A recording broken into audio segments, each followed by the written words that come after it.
Welcome back to Realistic DIYs. I'm Yorgos. And I'm Kat. And are you ready for the next part in our series of Make Your Own Frames at Home? We started with ready-made, easy. Then we went to simple hand woodworking tools.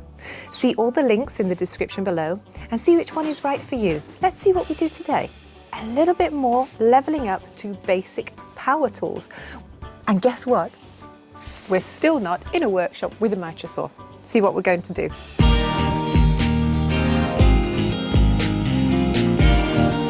So we've got at least 4 things here. Which one are we starting with? The router.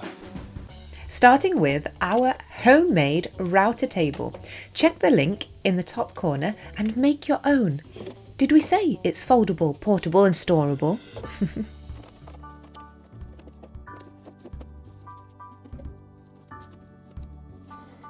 Safety first as always, starting with the router bit for the moulding. We run it once, but it's ideal for the first run just to have your drill bit at halfway, half depth.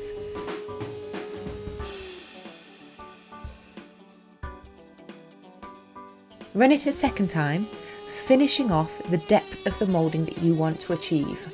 So don't do it all at once.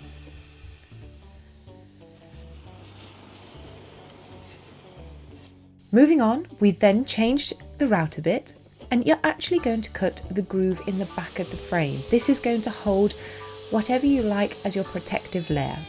For example, Perspex glass or UV protected glass.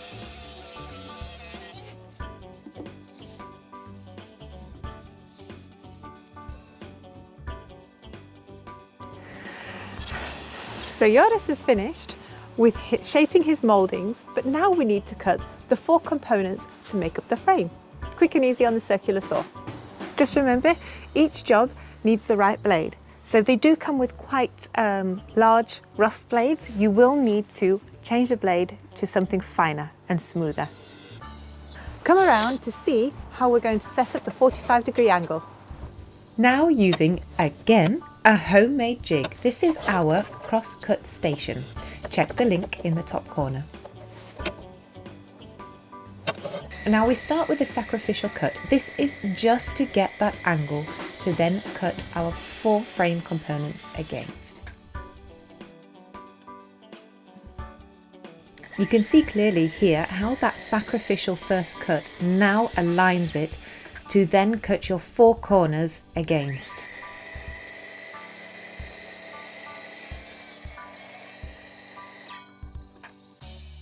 Look at that. A perfect, accurate, homemade 45-degree angle. So simple the next bit. Once you have your components in your corners, we get a corner clamp. This one is slightly large. It is more for the cabinets, but we are going to demonstrate clearly how it works. So if you come down, Jorgo, you're going to see, as always, a little bit of wood glue. And then join your 2 corners together, and it's as simple as bring them together, wipe off the excess glue, make sure that they're aligned, nice and tight, look at that. Leave them overnight. You can choose whether you want to add a couple of pins or staples at the back, just for extra security. Right, that's nice, but where are your 4 corners? Well, That's only one. Yeah, I'll do the next one tomorrow, then on Monday, then on Tuesday. Yeah, and you need a week for that. How about you use a different method, like this one? Whoop. What is that? Show me. So it's a corner clamp as well, but it's with a tape and it can expand as big as long as you want it. Look at that! What a brilliant idea! And pressure is applied on, let me get that right, 4 corners. Want to see exactly how it works? Yes. Let's try it. 1, 2, 3. And now I'm bringing it closer. Now, as you can see, it needs a little bit of adjustment, which I'm going to perform right now. Whoop. There you go. And now I'm clamping it. I'm securing amazing. it. And where do you find something like this? And what's the price point? You can find it everywhere. It's pretty inexpensive. I don't That's remember. Brilliant. It's pretty inexpensive. Now I'm putting some pressure here And of course, these corners here are 90 degrees, so you don't need anything else. Ooh, let me secure it a little bit better. There you go. And now all your gluing will work out. That's it. Easy as that. Look at that. That might come in handy elsewhere as well, because sometimes gluing jobs are so hard to secure overnight. Maybe this, you can always get into those funny positions. Another option you can do with these is buy more of these corners, but in different angles, so that you can do hexagons or octagons.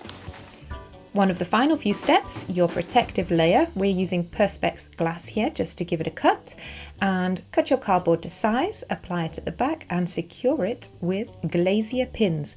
Check back to the first video of this series just for a few more details on these last couple of steps. Series finale. How did we help you out? If there was brilliant tips and challenges that we showed you along the way, please like, subscribe and bell All, so you can see all of our videos whenever we post them. What should we do next as a series? This was fun. I don't know. Any ideas? Stay tuned.